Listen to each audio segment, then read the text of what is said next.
बर्फबारी का ऐलान होते ही शेर ने जंगल के तमाम जानवरों से अनाज की बोरियां गार में जमा करने को कह दिया।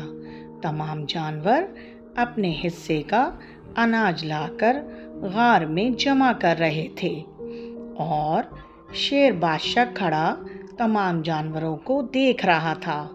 तमाम जानवर इत्मीनान से ला ला कर अनाज की बोरियां रख रहे थे। इतने में चीता आया।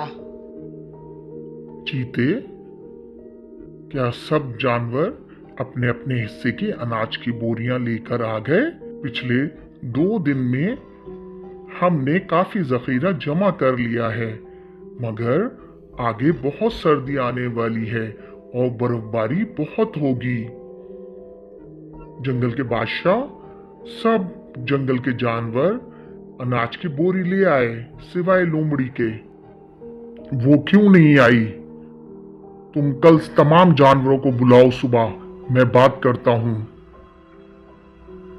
तमाम जानवर सुन लें, अगले 3-4 दिन तक बहुत तेज बर्फबारी है और आप लोग अपनी खुराक के लिए बाहर भी नहीं निकल पाओगे जल्दी। लिहाजा जिसने अनाज की बोरी जमा नहीं कराई है उसे अनाज नहीं मिलेगा।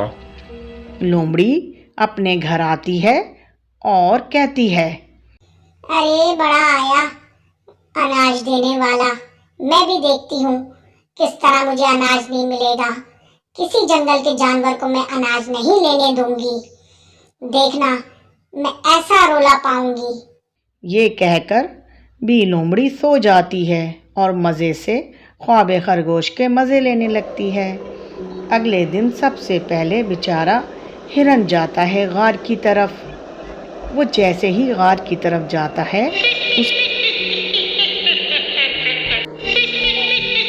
मैं हूँ बर्फानी चुड़ैल और जो इस गार से अनाज लेके जाएगा उसकी दुम कट के गिर जाएगी। फिर वो खूब खुश होती है। सुबह होते ही शेर ने कहा, भाई जंगल के जानवरों, ये मैं क्या सुन रहा हूँ? रात में हिरन को किसी ने तंग किया गार के पास। कौन है वो? बादशाह सलामत, बर्फानी चुड़ैल है और वो ये कह रही है जो अनाज यहाँ से लेके जाएगा मैं उसकी दुम काट लूंगी। ये सब बकवास है।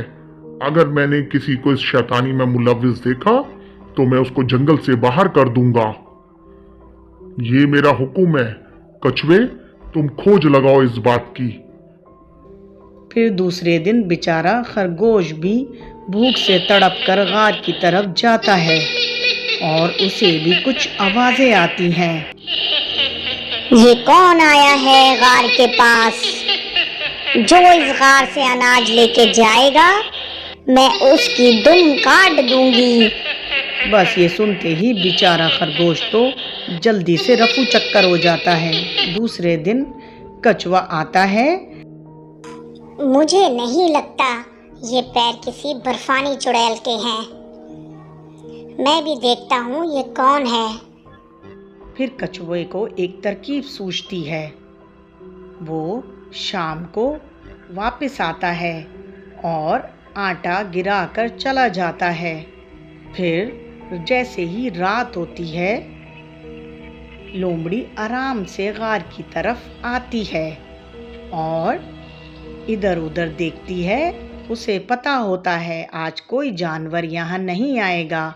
इत्मीनान से गार में चली जाती है और अपना अनाज का बोरा उठाकर अपने घर में खा पी के आराम से सो जाती है, इससे बेखबर कि उसकी खोज लगाई जा रही है। कछुआ सुबह को आता है और उन कदमों को देखता है।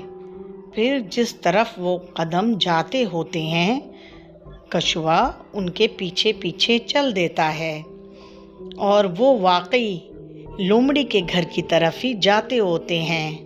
वो लोमड़ी के घर जाता है, देखता है लोमड़ी सो रही होती है मज़े से। वो वापस चला जाता है और शेर को जाकर सारी बात बता देता है। हाँ, दो खबर कछुए, क्या हुआ तुम्हारी खोज का? मैंने सही अंदाजा लगाया था बादशाह सलामत, वो लोमड़ी ही है। लोमड़ी ही के पास अनाज की बोरी रखी थी। बस ठीक है, आज रात हम उसे रंगे हाथों पकड़ेंगे। तुम तमाम जानवरों से कह दो, आज बंदर की बारी है। फिर बंदर बेचारा डरते डरते जाता है। खड़े होकर दिल में कहता है, ओ भाई, इतना रात का सन्नाटा है, बर्फानी चुड़ैल आ गई और मेरी दुम ले गई तो क्या होगा? मैं किससे मांगूंगा अपनी दुम? हा हा हा हा, बंदर आज तुम आए हो। तुम्हारी दुम तो वैसे ही बहुत खूबसूरत है। ओ भाई, मुझे बख्श दो। इतने में तमाम जानवर आते हैं और गधा आकर जोर से लोमड़ी पर बरस पड़ता है और एक लात मारता है। बस करो गधे, बस इसकी यही सजा है। इसे उठाकर जंगल से बाहर डाल दो। अब लोमड़ी इस जंगल में नहीं रह सकती। देखा प्यारे बच्चों, लोमड़ी की हवेस ने उसे जंगल से निकलवा दिया। तो प्यारे बच्चों, अगर मेरी कहानी पसंद आई हो तो मेरे चैनल को सब्सक्राइब करें, लाइक करें, शेयर करें। मिलते हैं अगली कहानी में। अल्लाह हाफिज़।